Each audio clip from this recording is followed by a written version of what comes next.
ఈ మధ్య కాలంలో ఈజీ మనీ కోసము చాలామంది వెంపర్లాడుతున్నారు. దాంతో దొంగతనాలు కానివ్వండి, దోపిడీలు కానివ్వండి, హత్యలు ఇలాంటివన్నీ చాలా వరకు 20 to 26 ఇయర్స్ ఉన్న అబ్బాయిలు ఎక్కువ శాతంలో చేయడం జరుగుతుంది.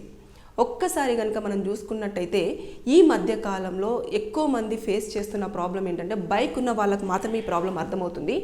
బైక్ అక్కడ పెట్టేసి వచ్చే తర్వాత అది చూసుకునే లోపు అక్కడ బైక్ ఉండట్లేదు, ఎక్కడికి పోయిందో తెలియట్లేదు. అక్కడ ఉన్న పోలీస్ స్టేషన్ దగ్గరలో పోలీస్ స్టేషన్కి వెళ్ళేసిన బైక్ వెళ్ళింది అని చెప్తే మా ట్రాఫిక్ వాళ్ళు, అంటే మనం ఏదైనా రాంగ్ ప్లేస్లో పెడితే ట్రాఫిక్ వాళ్ళు వచ్చేసి తీసుకొని పోతారు కదా, అలా అంటే మా వాళ్ళైతే తీసుకెళ్ళలేదు అని చెప్పేసి సీసీ కెమెరాలు చెక్ చేస్తే ఎవరో ఒకరు పిల్లోడు వచ్చేసి దాన్ని జస్ట్ సేఫ్టీ పిన్ లేదంటే ఏదన్నా ఒక చిన్నది ఇనపది ఒక చిన్న తీగలాగా ఉన్నా కూడా దాన్ని పెట్టేసి లాక్ ఓపెన్ చేసేసుకొని తీసుకొని వెళ్ళిపోతుంటున్నారు బైక్స్. అంటే ఈ లెక్కన చూస్తే చాలామంది బైక్స్ పోతూ ఉన్నాయి, పోలీస్ స్టేషన్లో కూడా కంప్లైంట్స్ రేజ్ అవుతున్నాయి. కానీ దానిని ఏం చేస్తున్నారు అంటే బైక్స్ తీసుకుంటారు. ప్రకాశం జిల్లాలో కూడా చాలా రీసెంట్గా జరిగింది. 20 సంవత్సరాల అబ్బాయి ఈజీ మనీ కోసం అలవాటు పడి, జలసాలకు అలవాటు పడి, పాకెట్ మనీ కావాలి అని చెప్పేసి అతను ఏం చేశాడు అంటే బైక్స్ని దొంగతనం చేయడం స్టార్ట్ చేసినాడు.